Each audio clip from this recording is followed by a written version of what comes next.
Nama Awi Coffee sendiri sudah berevolusi ya. Jadi awalnya bukan Awi Coffee, itu pada saat kakek saya itu pada tahun 1945, itu dimulai dengan nama Sun Li Hin. Sun Li Hin artinya berkembang. Berubah namanya menjadi Toko Segar Harum. Pada saat saya take over, kita mencoba mematenkan beberapa nama. Dari Toko Segar Harum, Harimau, dan banyak nama yang lain, tetapi tidak lulus. Jadi terakhir kita pikir, oh kenapa tidak pakai nama Awi Coffee saja.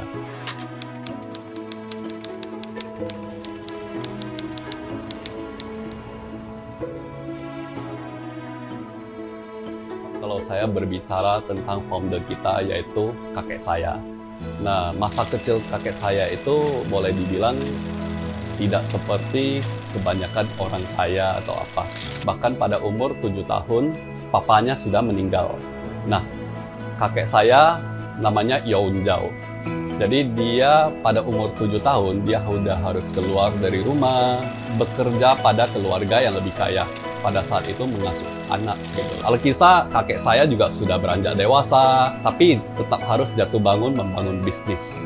Sampai suatu hari, dia mencoba satu bisnis baru, dia buat satu drum yang besar, buat tangkainya, kayu bakar, dan dia memulai bisnis roasting kopi tradisional khas Medan, khas Binjai, khas Sumatera Utara.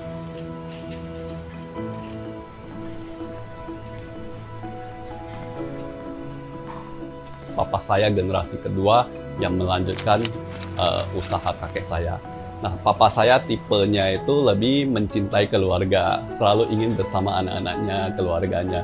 Jadi tipe bisnis yang papa saya jalankan itu bukan banyak keluar daerah, tapi satu lokasi banyak bisnis.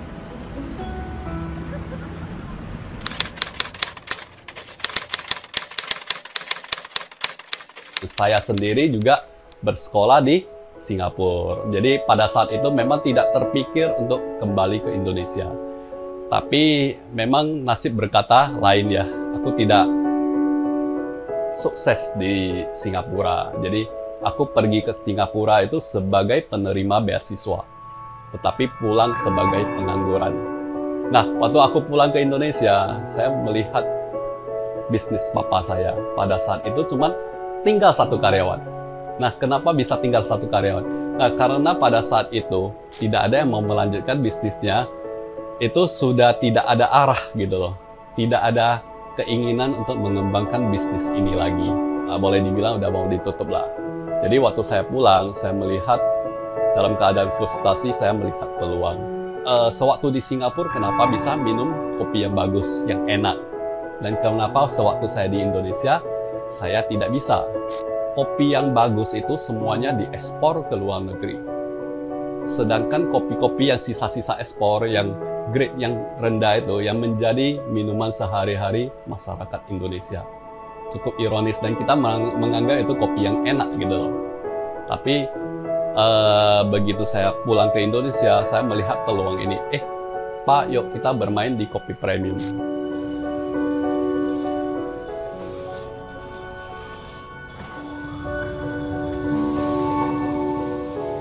Jadi itu tahun 2005, generasi ketiga, yaitu saya, kita memasuki pangsa baru, yaitu pangsa kopi premium. Jadi selama 2 generasi pertama itu kita bermain di kopi tradisional.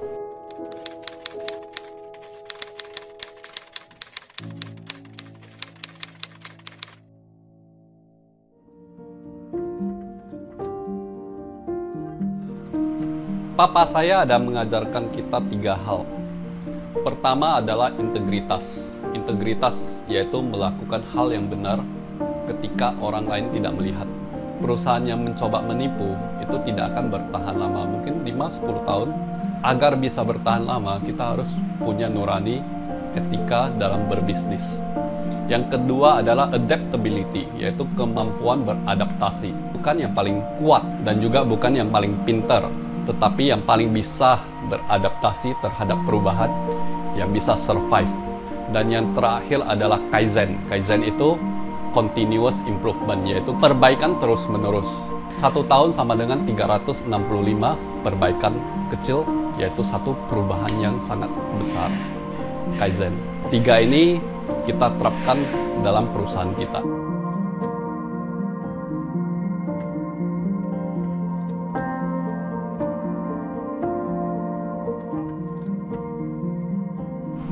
Dan menurut saya 3 itu tidak cukup ya agar perusahaan ini bisa berkembang hingga ratusan bahkan ribuan tahun ke depan. Contohnya kita hampir terputus, walaupun kita ada integritas, kita ada adaptability, ada kaizen, itu hampir terputus di papa saya. Karena apa? Tidak ada generasi yang mau melanjutkan. Jadi saya juga berpikir suatu hari ketika anak saya besar, mereka juga belum tentu mau melanjutkan bisnis ini. Jadi saya daripada menunggu hal itu terjadi, saya harus mempersiapkan. Karena saya punya mimpi bahwa perusahaan ini akan bertahan hingga ratusan tahun ke depan, bahkan ketika saya sudah tidak ada.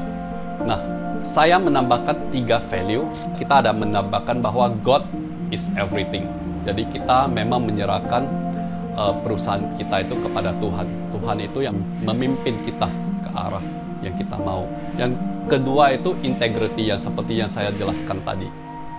Yang ketiga adalah valued customer service. Jadi kita menekankan bahwa customer, tanpa customer perusahaan tidak akan bisa hidup.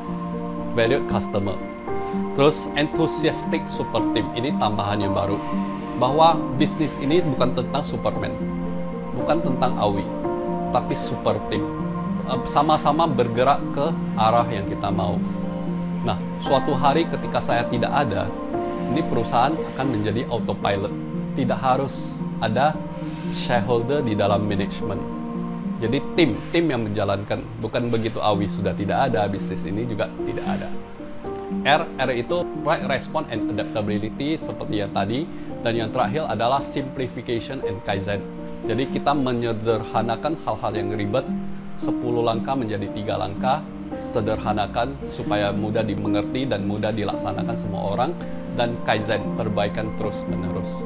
Jadi kalau kita singkatkan itu bagian depannya itu GIVERS. Jadi givers, memberi. Jadi untuk mendapatkan sesuatu kita harus memberi dulu. Misi dari perusahaan kita yang saya bentuk itu adalah membangun satu perusahaan kopi yang profitable, autopilot, dan terus bertumbuh, bisa berkontribusi dan menginspirasi orang banyak.